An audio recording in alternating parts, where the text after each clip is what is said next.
A todos, lógicamente dar las gracias a los organizadores y me gustaría personalizar en doña Ana Fernández Laviada, que nos ha atendido perfectamente antes, durante y espero que después. Muchas gracias por todo. Bien, me habían encomendado el hablar sobre información y motivación del emprendimiento y creo que es algo que nos compete a todos, porque creo que estamos enamorados todos de lo que hacemos. Por lo tanto, agradecerle a Ana y agradecerle, por supuesto, a la Universidad de Cantabria que me permita coincidir con colegas como todos vosotros, que estamos enamorados sobre lo que hacemos, nuestro trabajo, porque le vemos el interés y la necesidad. Creo que es un lujo al que no todos, y menos en estos años, pueden reconocerlo así. Y digo el amor, que normalmente nosotros en nuestras intervenciones empezamos declarando el amor a todos, en este caso es compartido, por lo que decía. Creo que es importante saber a qué nos referimos cuando decimos que estamos enamorados de lo que hacemos. Pues básicamente, no para como dos tortolitos cuando se miran y se dicen cuchi cuchi, hay que ver lo que te quiero, sino cuando miramos juntos en la misma dirección. Es decir, hacemos que converjamos todos en ese ecosistema precisamente para mirar todos en la misma dirección. ¿Qué es lo que nos preocupa? Lo que queremos conseguir. Queremos que se creen empresas, queremos hacer algo, queremos que esa riqueza se note y que podamos darles un futuro mejor, en este caso a nuestros estudiantes, pero en otros casos a nuestros ciudadanos, etcétera. Sin embargo, lo tenemos difícil. Yo vengo de una universidad que se creó hace 15 años y que a todos los problemas que tiene cualquier entidad cuando nace, también le añadimos, por vocación, por propia elección, la necesidad de crear empresas, encontrarle trabajo a nuestros estudiantes, tanto por cuenta ajena como por cuenta propia, y todo eso al mismo tiempo que todo lo demás. Con lo cual podíamos habernos relajado y haber dejado esto para otras veces, para otros momentos, pero creíamos que era importante lograr también la creación de empresas. Repito, hace 15 años tenemos más o menos 15.000 estudiantes y no queríamos pasar de ahí y ha sido una labor ardua. Entre eso porque estamos en un país como España y no podemos obviar la realidad social. Yo suelo poner esta broma. El yerno ha ido a cenar a casa de su suegra, acompañado de su querida, y por supuesto va a darle una noticia a la suegra. Y ese es el resultado cuando oye la suegra esa noticia. ¿Qué es lo que le ha ido a proponer? Que quiere ser empresario. La cena ya se pone más difícil, ¿verdad? La pregunta del millón es, ¿quién es la suegra americana y quién es la española? A ver, que levanten la mano los que dirían que la española es la de la izquierda. Por favor. Bien, ¿lo tenemos difícil o no? En un país como España, ¿no? Eso significa que todos hemos hablado en algún momento, Pepe Ruiz, mi compañero, esta mañana ha dicho que cuántos están dispuestos a crear una empresa y hemos levantado la mano de esa manera, ¿no? Yo creo que has contado muy pocos, Pepe. Oye, si no te gusta lo de la suegra, tengo otra cosa ahora después, ¿eh? Venga. Pero lo cierto y verdad es que todo el mundo habla de esto, además del Madrid y del Barcelona, pero nadie verdaderamente en un número considerable, por las cifras que hemos manejado esta mañana, muy pocos se animan a crear la empresa. Se acercan mucho, como en esta foto, ¿no? Parece que, pero empiezas a oír que es que el agua está un poco fría, que es que la altura del trampolín es excesiva, que si yo que sé lo que pasa que hace mucho viento. Por lo tanto, algo pasa siempre que lo dejamos para después. Además, esto en España es bastante habitual. ¿Qué quisimos hacer? Pues luchar contra todo eso, contra la suegra, contra los del trampolín, contra el trampolín mismo, etcétera. De manera que nos inventamos algo como que era titulado SUMH, Alma Aventurera, de manera que provocáramos, sobre todo en aquellas titulaciones más reticentes, eso que Paul Hannon ha dicho esta mañana, la necesidad de que se piense en emprendedor, que pensemos más allá de lo que es crear una empresa, que imaginemos que no todo es un problema y tengamos salidas como por ejemplo en este vídeo en el que vamos a ver a un emprendedor en potencia que ante un problema, si quieren, estúpido, por lo que van a ver, el típico profesor que dice que tienen un minuto para acabar y que entreguen todos. Casi siempre los profesores decimos que no se olviden de poner el nombre. Y siempre hay un despistado que se dedica a hacer otras cosas y no lo que debe de hacer. Cuando se da cuenta,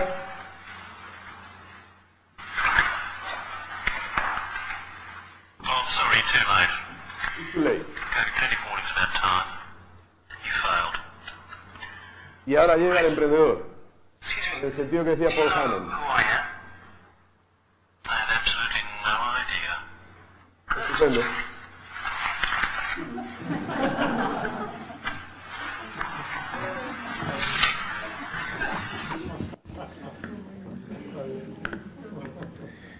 Bien, esto es lo que consideramos importante, ¿verdad? Que ante una dificultad, que por supuesto ahora en crisis está todo el mundo viendo problemas y dificultades, no se viene atrás, no se queda parado. Yo hace mucho tiempo leí una definición de emprendedor que era alguien que necesariamente llega a un semáforo en rojo y no se queda parado. Bueno, esto con el carnet con puntos, etcétera, ya es más difícil, pero quedémonos con lo que significa. Por tanto, hay que darles a los muchachos y a las muchachas otra manera de pensar. En esto luchamos contra lo que es la cultura, en España que es fortísima, ¿no? Como decía el cantautor Serrat, con la leche templada al niño se le va cuidando en exceso y se le hiperprotege. Es difícil que tengamos un emprendedor en potencia. Yo cuando he oído a Mark Smith esta mañana hablar que trabajan con los chavales de 5 años, me he quedado sorprendido, porque realmente yo creo que a la universidad nos llegan ya demasiado tarde. Aún así debemos de hacer algo, y la parte final de mi intervención va a ser precisamente en ese algo que hemos hecho nosotros, empezando desde cero, con muchísimos problemas, precisamente para intentar mejorar la ratio, y siempre pensamos que ojalá nos dejaran trabajar antes, ¿no? Y vamos a iniciar algún programa en ese sentido. ¿Cuáles eran las premisas de partida y qué estaba cambiando, de alguna manera, en las universidades? La orientación práctica de las enseñanzas y, sobre todo, hacia la empleabilidad, sea esta por cuenta propia o por cuenta ajena. La evolución del interés universitario, que en España se ha destacado esta mañana, hasta hace muy poco no se hablaba ni de la triple hélice ni de nada que se le pareciera en cuanto al I+D+I, a la valorización de la investigación, a la transferencia y, por lo tanto, a la creación de empresas derivadas de la universidad o spin-offs. Y esto, además, también se ha hecho en paralelo con lo que llamamos el énfasis en resultados. Aquella universidad que lo hacía, nosotros bebimos, y aprovecho que está Senén para reconocérselo, bebimos en la experiencia de las universidades politécnicas y de la Universidad de Santiago. Y aquello nos dio moral para hacerlo, porque lo más seguro era dejarlo todo para otro momento, porque el que venga detrás, que ya lo haga, ¿no?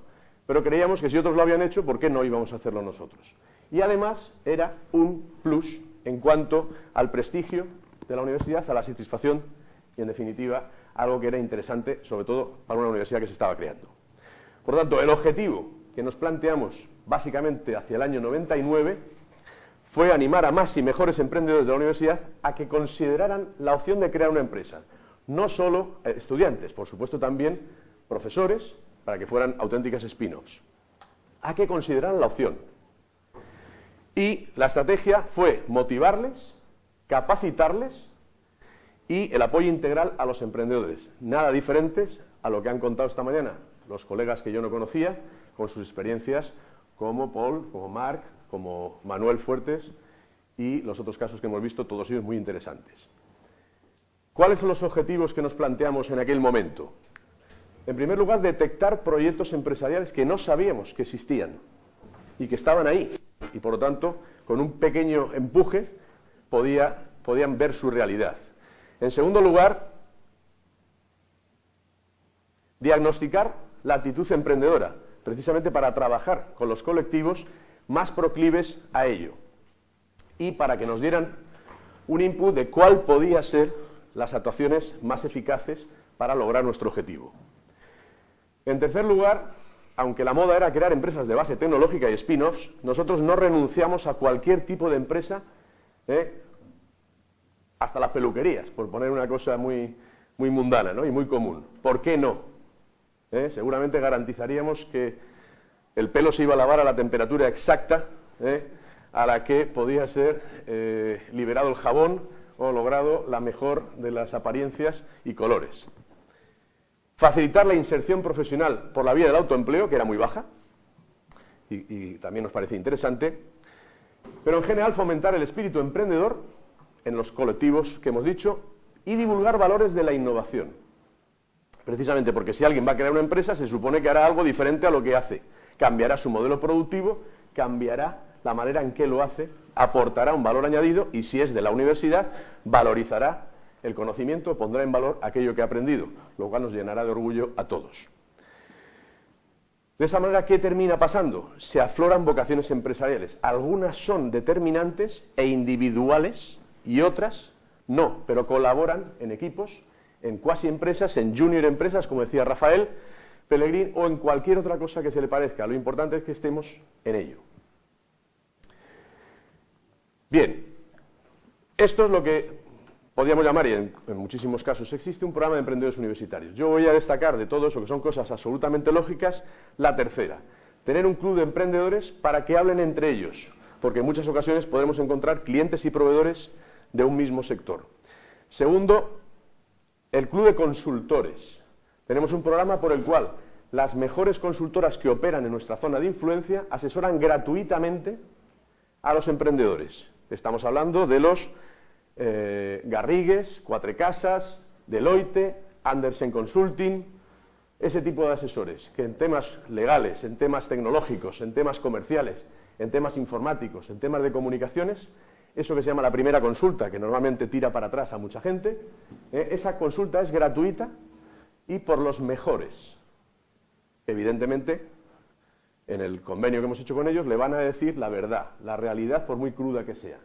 Pero si ven esa posibilidad, eso es un push que le da la universidad que normalmente no existe, y por lo tanto creemos que era de una ayuda interesante. Y últimamente he añadido a la presentación, que no la tendrán en lo que se va a distribuir, porque hace 2 semanas hemos puesto en marcha un programa de mentoring. Es decir, que aquellos emprendedores que creemos que tienen esa vocación aflorada y creemos que son proclives a crear una empresa, los vamos a poner en relación con otros emprendedores y con otros empresarios, precisamente para que vivan eso, comenten y puedan estar en relación. Hace tiempo utilizamos los programas de prácticas en empresa para que un emprendedor hiciera práctica con un empresario sin necesidad de hacer ningún trabajo como en un típico programa de prácticas, sino precisamente para que viviera la experiencia de ser emprendedor, siempre con la Asociación de Jóvenes Empresarios, para que fuera alguien de corta edad y por lo tanto que lo viera como un igual, como un par, precisamente para ese contagio. Creemos que eso es importante y desde luego seguimos pensándolo así, por eso se ha desarrollado una nueva versión, una innovación del programa anterior, que es lo que llamamos mentoring de los emprendedores a los estudiantes que quieren emprender. Y el resto de cosas, pues como han sido comentadas, no hace falta que sea así. Y por supuesto mucha guía, mucha publicación, mucho tríptico informativo, precisamente para retarles continuamente a que se planteen aquello de lo que estamos hablando.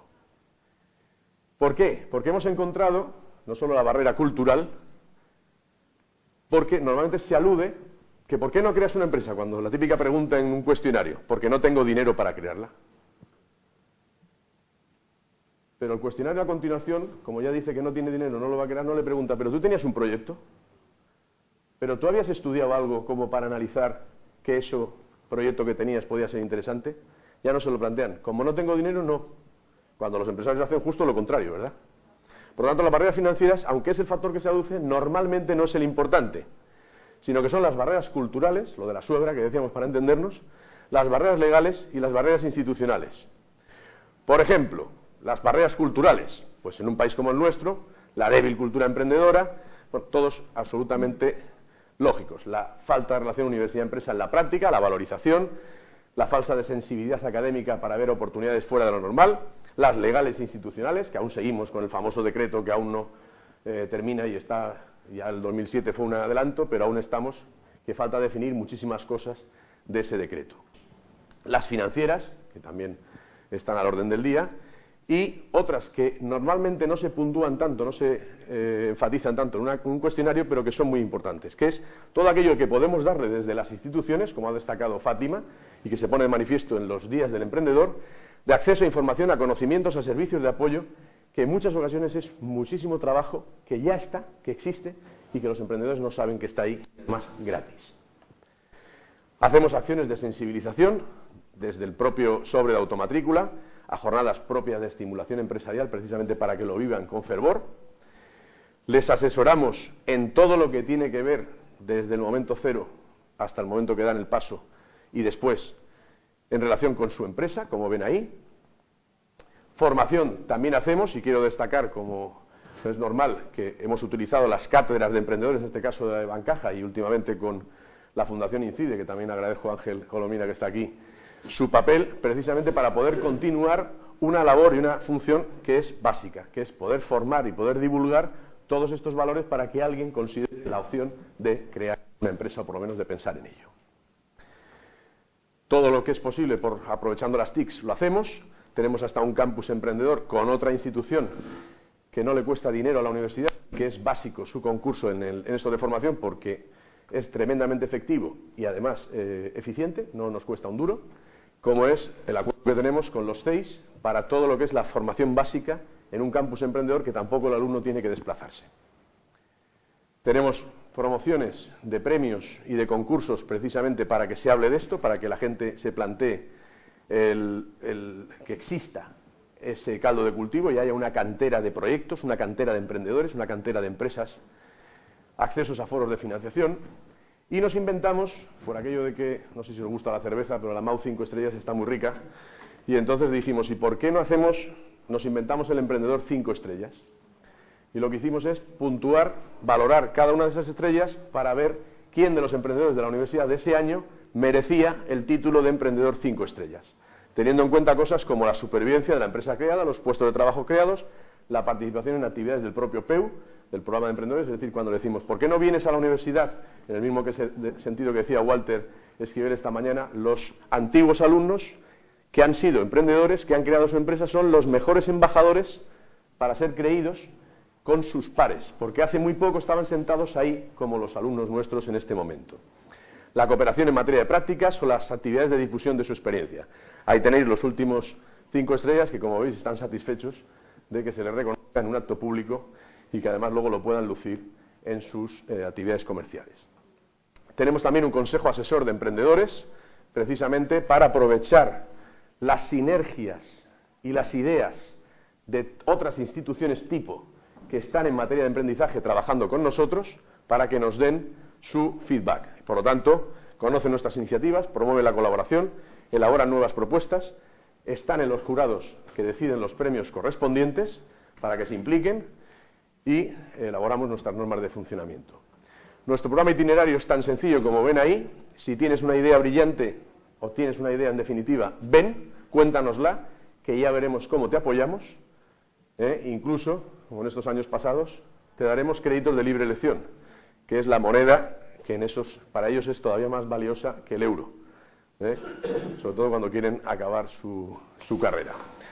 En cada uno de esos pasos básicos les asesoramos y, en definitiva, bueno, pues creo que la compensación era, si hacían el plan de empresa, eran 2 créditos de libre elección y si se terminaban constituyendo su empresa eran 7 créditos de libre elección, lo cual era muy bueno para ellos, muy valorado. Bien, trabajábamos, como hemos dicho, no solo las empresas de base tecnológica, sino cualquier tipo de empresa y hacíamos confluir los 2 itinerarios básicos del emprendedurismo en nuestra universidad, por la vía de la investigación o por la vía básica de los alumnos y cualquier tipo de empresa, hasta esa fase común de la preincubación, del concepto de preempresa, de cuasi empresa, precisamente para poder desarrollar a continuación la incubación, la creación de empresa y el desarrollo, y aún no hemos llegado, seguramente porque acabamos de nacer, aunque tengamos 15 años, a la fase que a mí me parece muy interesante, de la aceleración de las empresas ya creadas. A poco que uno mire, no solo las empresas nuestras, sino las que tenemos a nuestro alrededor, hay muchísimas, y lo comentábamos en el desayuno esta mañana, hay muchísimas empresas que podrían dar de sí mucho más, pero que nadie les ha dicho cómo podrían hacerlo. Nadie les ha hecho reflexionar y nadie les ha juntado con alguien de la universidad o de otra institución como para que se planteen que tienen una serie de valores que podrían aumentar su determinación en el caso de su proyecto. Bien, como opciones de acompañamiento, pues hoy en día realmente ya hacemos muchas de las cosas que han salido aquí, desde la orientación, en una primera fase o fase 0, con la información, explicación, asistencia puntual o la resolución de dudas básicas, a otros estadios como la ayuda técnica en la preparación del plan de empresa. Creo que ahí también es un tema importante, sobre todo cuando hay una subvención pendiente, que en muchos casos puede ser la llave para empezar.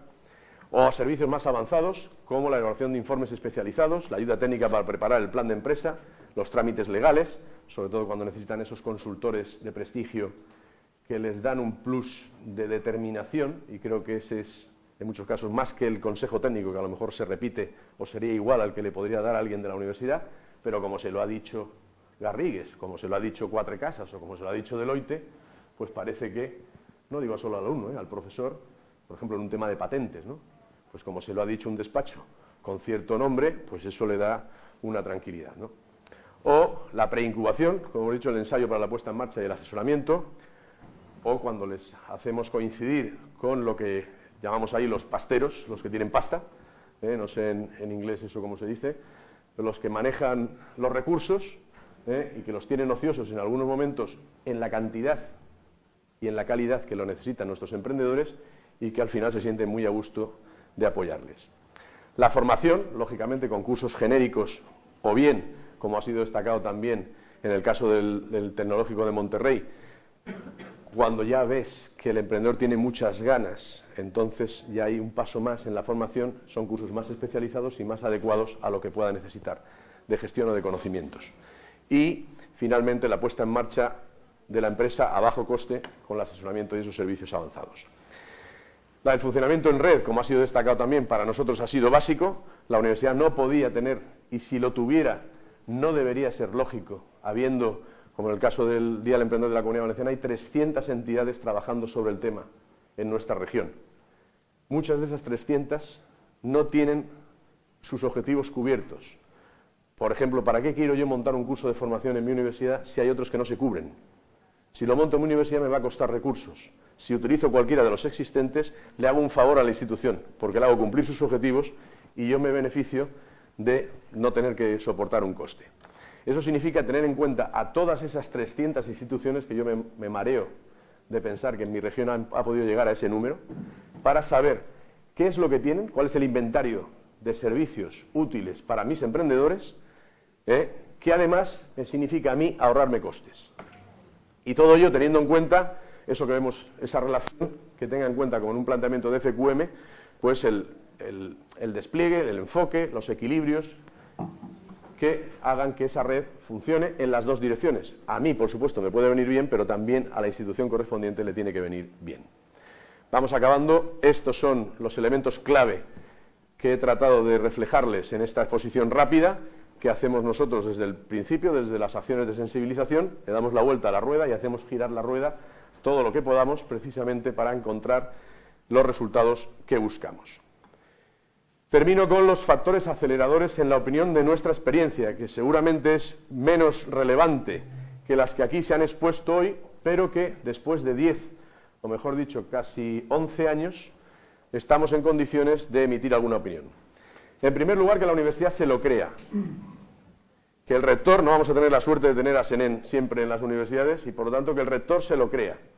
Eso significa que le dé una financiación estructural al programa, que ponga a alguien, en una universidad nueva es que ponga a alguien, para que la cosa empiece. En segundo lugar, un equipo, si es posible, profesional con experiencia, que sepa lo que hace, o por lo menos que haya dedicado algunos meses a leer o a venir a un seminario como este, que se ponga de manifiesto qué es lo que necesita. Y además que luego sea evaluado con criterios de calidad cuál es su eficacia. La sensibilización a toda la comunidad universitaria. Cuando Rafael decía, es que gente de psicología o gente de carreras extrañas, es necesario que se planteen la opción del autoempleo, de crear una empresa. ¿Por qué no? Y además, porque es perfectamente posible. ¿O es que solo van a crear empresas los de económicas? Por Dios. Y son los que menos empresas crean. Y yo lo hice. Formación general y específica, pero no solo en lo obvio, sino también en innovación y en habilidades. La motivación y el estímulo, Claro que hay que dar premios, claro que hay que dar reconocimientos, porque de eso se habla. Y a los chavales que los logran, que los ganan, luego lo ponen en su currículum. Y alguien lee la entrevista en el periódico cuando está contando de qué ha creado la empresa. Y conozco muchos casos que al día siguiente de leer la entrevista les han llamado para decir, oye, a mí me interesa el producto que tú tienes. Y no sabía que existía. Pues gracias al premio alguien ha leído la entrevista y entonces le ha llamado comercialmente. También tenemos gente que tiene muy buenas ideas, pero no crearían nunca una empresa. Y lo contrario, gente que no tiene ideas, pero que le encantaría llevar a cabo un proyecto de gestión de una empresa. ¿Y por qué no los casamos? ¿Por qué no constituimos una bolsa de ideas y una bolsa de gente con ganas de? Eso es de económicas, ¿eh? En el segundo caso, bolsa de gestores, ¿no? Colaboración interna. Bueno, las universidades, cuando las conocemos por dentro, al final las cosas salen dependiendo de quién, de las personas. Cuando las personas quieren, las barreras desaparecen. Es decir, todo es posible. Y cuando alguien dice que no, y además es que no lo veo, ¿eh? No me pregunten más, que es que no lo veo, ¿eh? Y tú te pones negro de ver que alguien te dice que no lo veo, cuando en la universidad al lado lo ven de sobra y sin gafas. ¿Cuál es el problema? La persona que hay detrás siempre. Por lo tanto, hay que buscar esa colaboración, esa implicación, precisamente para eliminar esa barrera. Cátedras de docencia. He destacado la cátedra Bancaja, la Fundación Incide, para nosotros es básico. Cátedras de investigación. Nosotros hemos tenido muchos proyectos de investigación en estos términos, en estos temas que nos han permitido avanzar, y siempre buscar la sinergia, los elementos sinérgicos de los actores y de los elementos y de los factores, precisamente para buscar que todo el mundo cumpla sus objetivos al menor coste posible. Imaginaros ahora estando en crisis. Y la disponibilidad de capital riesgo y la eficacia de sus actuaciones. El capital riesgo en una zona como la nuestra es difícil, no está institucionalizado, y el institucionalizado es difícil, pero sin embargo hay un capital riesgo latente en eso que yo llamaba los pasteros, los que tienen pasta, y en mi zona, yo no sé en otras, pero en mi zona hay muchos, el dinero existe, pero está agazapado, y que para ellos, insisto, es como si a mí me piden 10 euros, porque hay gente que tiene muchísimo dinero. Bueno, pues que nos deje un poquito, ¿no?, para nuestros proyectos y que se entere. Bien, ¿cómo vemos finalmente esto? Cualquiera que pasa por una universidad lo que debería hacer es rellenar, como también ha sido aquí, su mochila de cosas que le permitan precisamente ir con un bagaje posterior, fuera de la universidad, que le permita crear su empresa o comportarse como un emprendedor cuando trabaja por cuenta ajena, que también es algo muy significativo. Necesitamos ayudar a que surjan nuevas empresas, pero también necesitamos ayudar a salvar las existentes. Y a veces solo se salva con gente que plantee nuevas cosas. Como homenaje a los que vienen de fuera, decía Winston Churchill, el éxito es aprender a ir de fracaso en fracaso sin desesperarse. Esto en España también es muy duro y tenemos que aprender también a saltarnos esa circunstancia. Bien, termino y me gustaría poner algo que parece imposible y que refleja un poco la filosofía con la que yo he venido aquí. Van a ver una escena que posiblemente les parezca imposible, pero si ha sido posible esto, comprenderán que lo demás es fácil. Esta señora se encontró un león herido y lo único que hizo fue acompañarnos al zoológico. Y cuando fue a visitar unos días después, se encontró con esta escena de amor que parece imposible, ¿verdad? Por lo tanto, por favor, creámonoslo. Podemos. Muchas gracias.